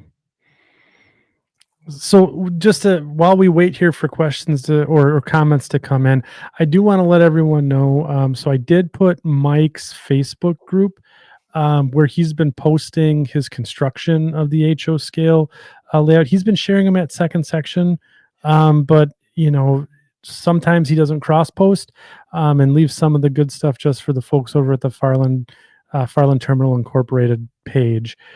So make sure you check that out, and tell him, and join his group to stay up to date with what's going on with his railroad.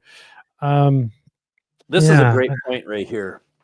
That, and it was like that when I went to put the regular layout deck on, that's exactly what I did. Is I had it down a little lower, and then I'm like, "Oh, I can just sit down and go and screw this underneath." And that's exactly what happened. I wasn't contorting into uh, you know, yeah, yeah. This is even part of it. I do have a place for my home shops cars now. Yeah, right. But to Yeah, get back to your point, I mean, you're not stuck bent over in an awkward position, throwing your back out. You're not yep, s I mean, us bald guys, right? Well, not you, me, but people yeah. like me who are follically challenged, um, you know, scrape how many times have you scraped your head on the benchwork underneath Oh the my god, underneath the layout?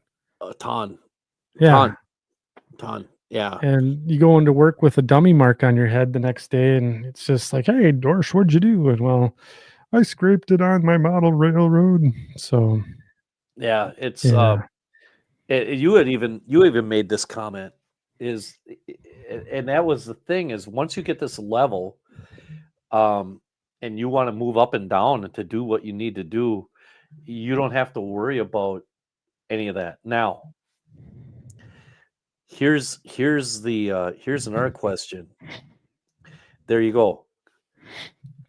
Because this is all wood underneath, you have all the fastening areas underneath there. You don't have to worry about because those squealers are flat, right? Mhm. You can put those underneath. You're not going to worry about getting them broke off. The sensors and stuff. You'll be able to put those Right, up underneath theirs with no issues. right. Um, uh, if you decide to take the layout off and move it around, that's gonna be a challenge because I'm actually thinking about doing some of that. Like putting those things underneath, I'll have to see exactly how far they sit down and stuff like that. But it should be perfectly fine, I would think. Yeah, I don't see a real big issue with it. no. Um, and and if not, there's some padding that you can buy. You can buy some really heavy duty foam padding if you wanted to transport it and just set it on top of that padding. So do what you need to do. So yeah, Yeah. that was there's my Benchwork solution. Um, I hope you guys liked it. I did. I thought it was really great, and just based on the comments here tonight, I think a lot of people liked it. Yes, it has Um, leveling feet. You just unscrew and yes, it does have leveling feet. You have to unscrew them. It's just like anything else. It has feet like that. Whether it's you just unscrew them to the point where you get level, and that's it. You know. yeah. So it's very cool. We'll do a lightning round here for questions. We talk a little admin stuff here before we tie down for the night. So, if you have questions, comments, or you just want to see more of Mike's modeling, again, the link for his Facebook group is there. He's got some stuff from back in the day too when he did that SW was at 800. Yeah, The Farland my Terminal one, the S Farland, my scale one. SW, yeah, my SQL SW. It's actually an Yeah, SW 1200. It's supposed to be an SW 8, but I ended up. yeah. It's a long story, but yeah, it's an SW 1200 is what it is. Yeah. Yeah. So go back and look at. I mean, he's got his locomotive builds, his engine house build, some really good modeling tips in there. And he does cross post a lot to Second Section There's a Facebook new group. engine. And he's got a new engine. There's going to be an HO scale version of a SW 1200 for Farland Terminal. Why are you whispering? I don't want everybody to hear me. And then you're also going to be doing your passenger car build, right? And Yeah, is that for a certain something it is for a for certain Home something. Chops deal? Yeah, see, I would like to add a caveat that if you ever become friends with people that are actually in the hobby industry, manufacturers, um, period, let's just say that, that don't be surprised if all of a sudden you get kind of, now I'm going to use this and he's going to yell at me probably, but voluntold to do certain things. Yep. So Michelle Kempema in September, I believe 27th and 28th or something along those lines, is putting on a RPM in Greeley, Colorado at Yes. the Model Railroad Museum, I believe it is. Yes. And part of that is going to be a new thing that's coming up. It's called the Freelance Forum, and it is kind of a joint venture between Michelle and Chris Palomari to get freelance railroaders to be more included into RPM stuff. And one of the things that they're going to do is they're going to run a freelance business train on the Model Railroad Museum's layout. So now I am going to be building a 2-car business train for the Farland terminal. Wow. More to come. Stay tuned. So I'm just going to bring that. I'll bring that up here. Whoops, that's not the right one. No, that's not it. Is this it? No, that's not it. Andy's having problems with technology. Oh boy. So the Colorado Railroad Prototype Modelers Meet. So you want to check this one out here. Corpum.org. Sounds weird. But Mike is going to be going, and I am in negotiations with the wife right now. Things are looking good for me, so I might be able to get to go and hang out with y'all for a couple of days in the Mile High area. Yeah, it's going to be a lot of fun. The museum itself is just a blast, Yes. and Michelle does such a great job. And there's no doubt in my mind, Chris is going to be doing some amazing things. Whether the freelance forum is going to be a big deal. So if you're in the Denver, Cheyenne, Wyoming, Greeley, Colorado area, because Greeley is basically right between Denver and Cheyenne. You get over to Greeley on those dates and come join us for this for the event, and it's going to be a lot of fun. And you never know to hang out. Yeah, you get to hang out with a bunch of cool people. Mike and I excluded from that. But we're not cool enough. But I mean, just the camaraderie that goes on at these events is fantastic, and the person, like, you actually get to talk to the vendors, you get to talk to the various people putting on the clinics, you get to hang out, develop relationships. It's a really cool opportunity. St. Louis is a good one. This one's going to be great as well. So truly looking forward to this event. So this is going to be as soon as they asked me to be a part of it, I was just like, yeah, don't worry about it, I'll be there. Yeah. I didn't even blink. I was like, yeah, I'll be there. So yeah, for sure. So it's going to be a good time, and hopefully I get the approval from the chief financial officer here, and then we'll Mike and I will be on the road. It'll be our first official, I guess, RPM together as the podcast is concerned. So it'll be fun. Does that mean we're going to have to dress the same and coordinate things? Yeah, we'll have to wear our branded crap. Oh man, the management's going to want to see us out there doing that stuff. So they are. I know they are. I know. And yeah. we're gonna have to have other conversations with the people in the inner workings to see what's going on. There are rumors that we were asked to do some sort of live event out there. Not sure if that's going to happen, but we'll try.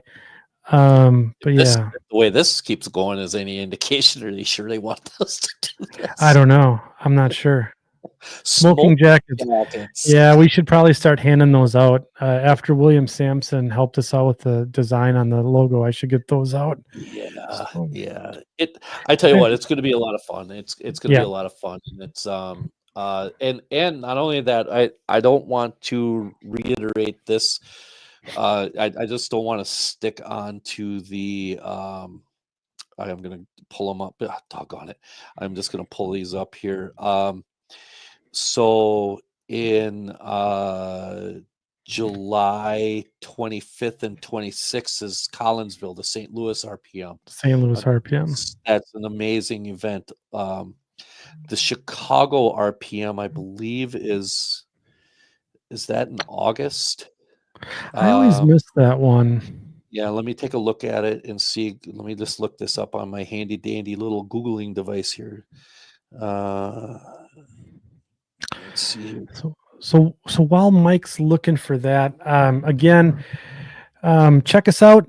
If you guys like the show tonight, hit that like button. It's fairly straightforward. It's a great way to support the channel. If you're not a subscriber to the YouTube channel, you can do it, and it's a great way to support us for free. There's one other thing I want to talk to you guys about. I don't know if you guys use the app YouTube Music, but it's kind of cool because you can not only play all your favorite songs and podcasts, but if you use YouTube Music, you can also do the second section podcast on there, and you get kind of a watered down version of the video behind.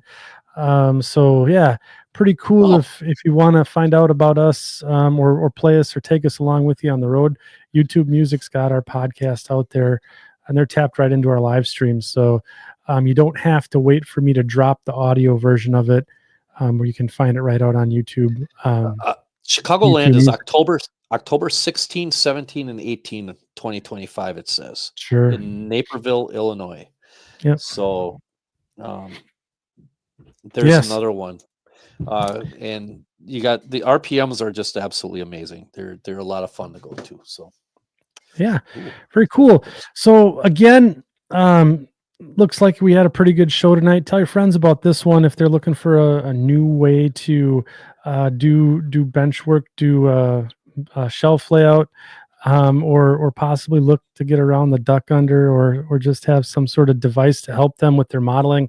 This was a good one, for sure. So don't think I had too much else to carry on about. We will be back in 2 weeks for a show. yeah, what are we going to do on that one? I think we're going to take a look at what's going on with the Mascoutin Valley. And are you going to have a decision made by then? I do. So that's going to be part of the show. So right. we're going to be talking about some analysis paralysis and how I recently got over it. So that's a great topic. That's going to be great. Yeah. I can't wait to be a part of that one. That's going to be a lot of fun because it's going to be that affects everybody. So yeah. So again, like, share, subscribe if you haven't. And Mike, as we always say here on the Second Section podcast, just keep modeling.